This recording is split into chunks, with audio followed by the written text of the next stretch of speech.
My self doctor Pratap. मेरा previous जो video था वो गैस एंड एसिडिटी था। उसी का जो रेलेवेंट पार्ट है, पार्ट 2 आज कंप्लीट करने जा रहे हैं। इस वीडियो में ये बताना चाह रहे हैं कि जो बचा हुआ जो चीज़ है रिमेनिंग, वो हम डिस्कस करेंगे, बताएँगे। गैस और एसिडिटी एक ही चीज़ है और गैस इम्पोर्टेंट है कि आदमी का फर्स्ट कंप्लेन है पब्लिक में और कहीं भी वर्ल्ड में कि गैस, डॉक्टर साहब मुझे गैस हुआ है। कोई बीमारी आता है तो उसको रूल आउट नहीं कर सकते हैं कि उस बंदा को गैस नहीं हुआ। गैस तो दिमाग में रखना चाहिए हर क्लिनिकल प्रैक्टिस करने वाले को। और कोई भी बीमारी है तो गैस को हर समय दिमाग में रखना है कि बंदा पेशेंट को गैस हो सकता है और गैस का ट्रीटमेंट को लेकर चलना चाहिए। अब हम चलते हैं कि जो एसिडिटी है और गैस है क्यों बनता है, एसिडिटी और गैस क्यों बनता है, कैसे इसका उपचार किया जाए, तो उसके बारे में हम बहुत फास्टली बताना चाहेंगे कि कैसे बनता है।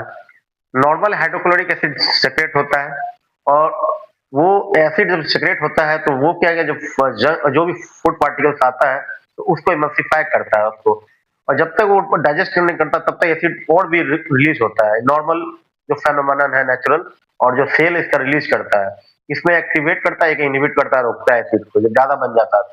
ये नॉर्मल नेचुरल फेनोमेनन। अगर इसी बीच में अगर कोई व्यक्ति या हम लोग खाना खाते हैं और उसी दौरान पानी पीते हैं, तो जब पानी पीते हैं और खाना जब आया है, डाइट जब फूड पार्टिकल्स आया है तो खाने के नली से, और ये पेट का जो स्टोमक है, पेट का थैली पे, तो जब वो आया है एसिड है और जब ये खाना में इमल्सिफाई, उसी दौरान आप पानी पी रहे हैं या तुरंत पी रहे हैं तो इसको कमजोर कर देगा, खाना नहीं पचेगा। जब खाना नहीं पचेगा तो ऊपर जाएगा, ढकार नीचे आएगा, तो ऊपर जाएगा तो इसको बोलते हैं gastro oesophagus reflux disease, GRD. नीचे आ गया तो नीचे जाएगा पेप्टिक, गैस्ट्राइटिस कर दे रहा है, इन्फ्लेमेशन हो जाएगा। फिर नीचे अलग से आगे ही बीमारी लंबा हो जाता है तो पेप्टिक अल्सर, यही लंबा हो जाता है तो क्रोनिक अल्सर, बाद में यही बीमारी वो छोड़ देने के बाद कैंसर हो जाता है। इस तरह का चीज ये है। मेरा बोलने का तात्पर्य यही है कि हमारे जो खाना के दौरान, खाने का तुरंत बाद पानी नहीं पीना चाहिए। पीना है थोड़ा पिए, ठीक है। आप खुद समझिए कि जब ये खाना के दौरान जब पानी पीते हैं तो ये एसिड है, इसको एसिड को कमजोर कर देगा, तो ये खाना पचेगा ही नहीं ज्यादा, तो अब क्या होगा। इसलिए आपसे सजेशन यही है कि आप खाने के दौरान और खाने का तुरंत बाद पानी बहुत कम ही पैक करें। आधा घंटा के बाद आप लीजिए, थोड़ा कीजिए, तो खाना भी डाइजेस्ट हो जाएगा, कोई इस तरह का एसिडिटी नहीं बनेगा। First thing. और एसिडिटी जब गैस इंडाइजेशन होता है वही रूल आउट हो जाता है कि जो इंडाइजेशन होता है वही जाके लेटिन क्लियर नहीं होता है। क्यों? वो जो खाना नहीं पचा तो उसको जंक पचाने के लिए नीचे छोटी आंत बड़ी आंत को बहुत मेहनत करना पड़ता है, पेरिस्टाल्टिक मूवमेंट होता है, ऐसे ऐसे ऐसे ऐसे पेरिस्टाल्टिक मूवमेंट पूरा चलता है, उसमें उसको बहुत मेहनत करना पड़ता है। फिर यहाँ पे जो जितना बैक्टीरिया है, जितना इसको इसको डाइजेस्ट करते हुए इसको तोड़ता है, और इससे भी गैस रिलीज होता है बहुत।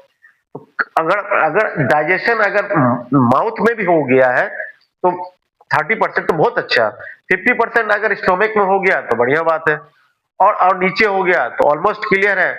अगर हमारा पेट ठीक है, लेट्रिन क्लियर है, सब दिन में एक बार करते पेट लेट्रिन क्लियर है, तो सोचिए उस व्यक्ति को कोई बीमारी नहीं है। तो मेरा इस संक्षेप में यही बताना है क्या है, और जो कॉज है उस कॉज को हमको कैसे ठीक करना है। जो कॉज है हमारा कॉज, कारण को देख के हमको कारण को ही समझना है कि क्यों गैस बन रहा है।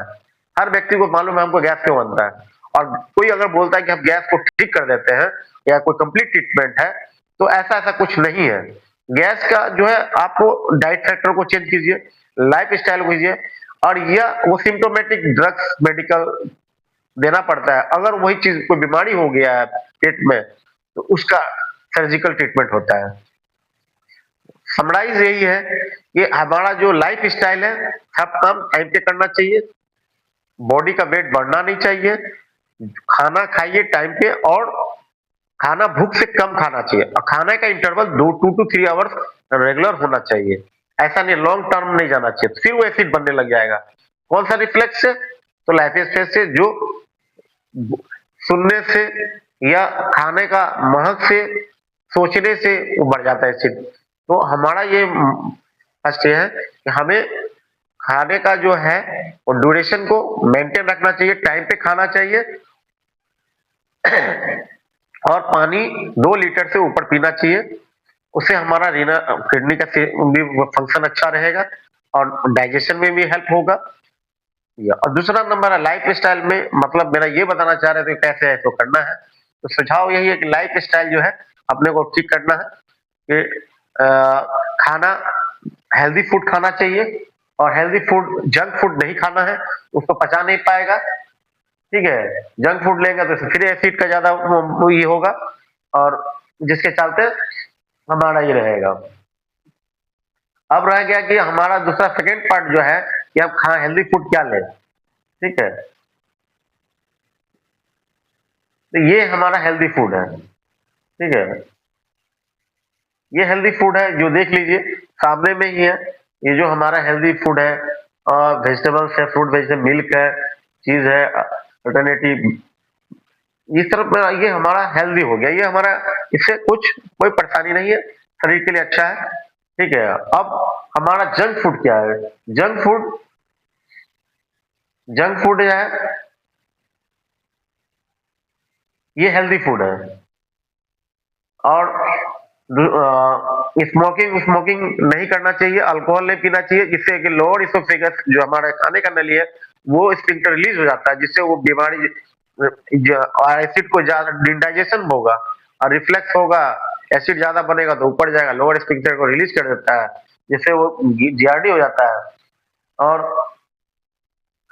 हमारा जो है जंक फूड जिस तरह का है इस तरह का जंक फूड नहीं खाना चाहिए। जो अभी हमारा जो वेस्टर्न आइटम्स टाइप का है जितना पिज़्ज़ा, कोल्ड ड्रिंक ये सब चीज़ नहीं खाना चाहिए, स्मोकिंग नहीं करना चाहिए, गुटखा नहीं खाना चाहिए, लैरिंक्स वो कार्सिनोमा लैरिंक्स हो जाता है और वो जो गुटखा खाते हैं उसका जो केमिकल जाता है वो पचता नहीं है और वो एसिड इतना रिलीज़ होता है पेट में तब पर भी उसको पचा नहीं पाता है। और वो केमिकल होता है, इसलिए गुटखा तो अवॉइड ही करना चाहिए। अगर कोई भी जितना प्रचार करता है इसको कि गुटखा ये है, गुटखा ऑलवेज कोई भी आदत बनना ही नहीं चाहिए।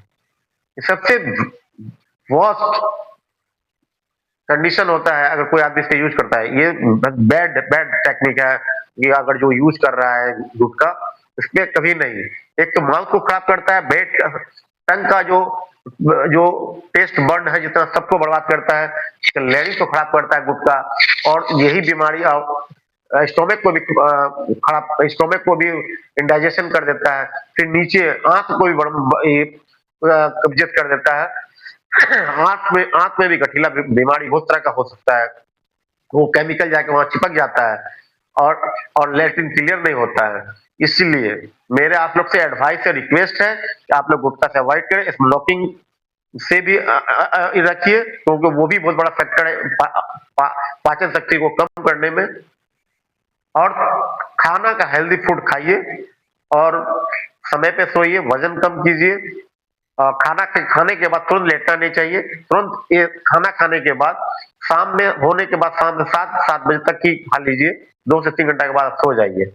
खाने के बाद 10 मिनट वॉकिंग कीजिए, सुबह 10 मिनट रेगुलर एक्सरसाइज कीजिए, वॉकिंग कीजिए, साइकिलिंग कीजिए, बहुत एक्सरसाइज आप कर सकते हैं। ये हमारा गैस को बनने नहीं देगा, यही सबसे बहुत बड़ा उपचार है गैस का बनने का, कब्जियत नहीं होगा।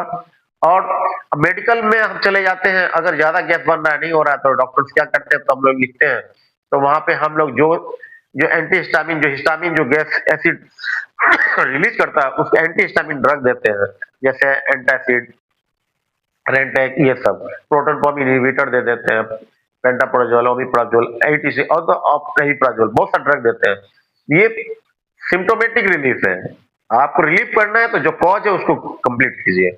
अब रह गया कि आपका ये मेडिकल ये होगा। सर्जिकल में क्या है, सर्जिकल में इसका ऑपरेशन करते हैं और कोई पेप्टिक अल्सर है कोई है और या लोअर सेल स्फिंक्टर है तो फंडोप्लिकेशन, पेप्टिक अल्सर तो पेप्टिक आधा स्टोमक को काटना पड़ जाता है, तो आपका लेटिन इस तरह का वर्ड से बताना चाहते हैं।